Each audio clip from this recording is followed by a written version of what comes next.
14 দিন পেরিয়ে গেলেও এখন পর্যন্ত হামলাকারীদের বিরুদ্ধে কোনো ব্যবস্থা গ্রহণ করা হয়নি।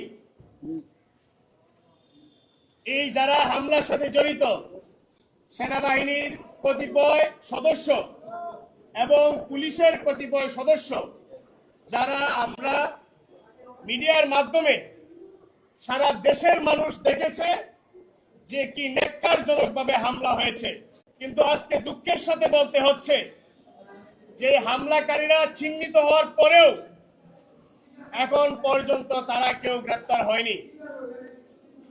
আমরা সরকারের পক্ষ থেকে একটি তদন্ত কমিশন গঠন করতে দেখেছি, কিন্তু সেটিরও দৃশ্যমান কোনো পদক্ষেপ এখন পর্যন্ত আমরা লক্ষ্য করছি না। প্রিয় সাংবাদিকবৃন্দ, সরকারের যে তালবাহানা, এই তালবাহানা কিন্তু আমরা কোনোভাবেই মেনে নেব না। যে ধরনের পদক্ষেপ নেওয়া উচিত ছিল সরকার সেখানে কি কারণে পদক্ষেপ নিচ্ছে না, এই প্রশ্নটি দেশের মানুষ কিন্তু আজকে রাখছেন। তার মানে কি সরকার সেনাবাহিনীকে ভয় পাচ্ছে, নাকি অন্য কোনো ষড়যন্ত্র এখানে আছে? আমরা জানি এবং এটি স্পষ্ট হয়েছে, সেনাপ্রধান বলেছিলেন তিনি রিফাইন্ড আওয়ামী লীগ চান, আওয়ামী লীগকে আবার ফিরাতে চান, স্বচ্ছ আওয়ামী লীগকে ফিরাতে চান, কিন্তু সে আশায় ওনার ঘুরেবালি হয়েছে।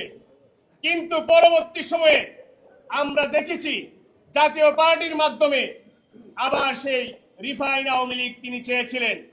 তার একটি নমুনা আমরা দেখেছি রংপুরে মুস্তাফিজুর রহমান, তিনি তার বক্তব্যে বলেছেন যে আমরা স্বচ্ছ আওয়ামী লীগকে নিতে চাই এবং নমিনেশন দিতে চাই। সুতরাং এখানে বোঝাই যাচ্ছে যে সেনাপ্রধান এবং সেনাবাহিনী এখানে আবার রিফাইন আওয়ামী লীগকে আবার ফেরানোর জন্য প্রচেষ্টা চালাচ্ছেন। প্রিয় সাংবাদিকবৃন্দ, জনাব নুরুল হক নূর আজকে 14 দিন যাবৎ ঢাকা মেডিকেলে চিকিৎসাধীন অবস্থায় আছেন। সরকারের পক্ষ থেকে বলা হয়েছিল যে নুরুল হক নূরের সার্বিক যে স্বাস্থ্যের পরিস্থিতি, সেই বিবেচনায় তাকে দেশের বাইরে নেওয়ার জন্য সরকার পদক্ষেপ গ্রহণ করবে। সেটি কিন্তু সরকারের পক্ষ থেকে সরকারের প্রেস সচিব শফিকুল ইসলাম ভাই জানিয়েছিলেন, কিন্তু এখন পর্যন্ত কোনো দৃশ্যমান পদক্ষেপ কিন্তু আমরা দেখতে পাচ্ছি না। যদি সরকার দৃশ্যমান কোনো পদক্ষেপ না নেয় তাহলে সরকার সেটি আমাদেরকে জানাক। আমরা আমাদের নেতাকর্মীরা সংগঠনের পক্ষ থেকে নুরুল হক নূরের উন্নত চিকিৎসার জন্য আমরা সেটি ব্যবস্থা গ্রহণ করব।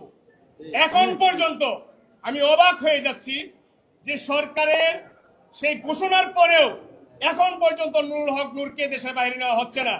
প্রিয় সাংবাদিকবৃন্দ, নুরুল হক নূরের সবচেয়ে বেশি যে ইনজুরিটি হয়েছে, তার নাকের ভিতরের যে এই অংশটি, এটি সম্পূর্ণ ভেঙে চুরমার হয়ে গেছে এবং মাথায় আঘাত পেয়েছেন।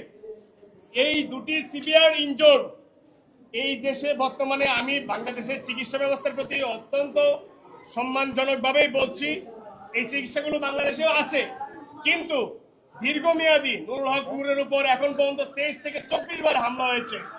দীর্ঘমেয়াদী যদি তার রিকভারি প্রয়োজন হয়, সেই ক্ষেত্রে আমরা বিবেচনা করছি যে তাকে অবশ্যই দেশের বাইরে চিকিৎসা করতে নেওয়া দেওয়া উচিত, এবং সরকার যদি কোনো পদক্ষেপ না নেয় তাহলে সেটিও আমাদেরকে জানান। সর্বশেষ যে কথাটি বলবো, জনাব নুরুল হক নূর, বেগম খালেদা জিয়া, রাষ্ট্রপতি মির্জা ফখরুল ইসলাম আলমগীর, জামাতের আমির, এনসিপির নাহিদুল ইসলাম, উপদেষ্টা আসিফ মাহমুদ সজীব ভুইয়া সহ যে সকল নেতৃবৃন্দরা তার খোঁজখবর নিয়েছেন, হসপিটালে এসেছেন, তাদের সবাইকে ধন্যবাদ জানিয়েছেন।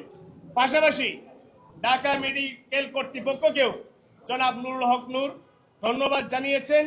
এখানে যতটুকু চিকিৎসা প্রয়োজন ঢাকা মেডিকেল কর্তৃপক্ষ সর্বাত্মকভাবে আমাদেরকে সহযোগিতা করছেন।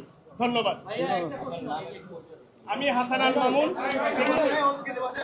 হাসান আল মামুন, সিনিয়র যুগ্ম সাধারণ সম্পাদক, গণ অধিকার পরিষদ। যে ডাক্তাররা তো বলেছে যে নাকের হাড় এবং চলে যেটা ভেঙেছে সেটা হিলিং হতে 4 থেকে 5 সপ্তাহের মধ্যে হয়ে যাবে। এরপরে কি আপনারা প্রয়োজন মনে করছেন বিদেশে নেওয়া? ডাক্তাররা যে কথাটি বলেছেন তার শারীরিক যে এখন অবস্থা, এটি স্টেবল হইতে 4 থেকে 5 সপ্তাহ সময় লাগবে। আমরা ডাক্তারের সাথে কথা বলেছি, কিন্তু হাড়ের কথা উনি স্পেসিফিক ভাবে কিন্তু বলেন নাই। আমরা যেটি জানি যে এই হাড়ের যে সমস্যাটি তৈরি হয়েছে, এটি সবচাইতে ভালো চিকিৎসা হচ্ছে দেশের বাইরে, কারণ এটি দীর্ঘমেয়াদী ভুগতে হয়।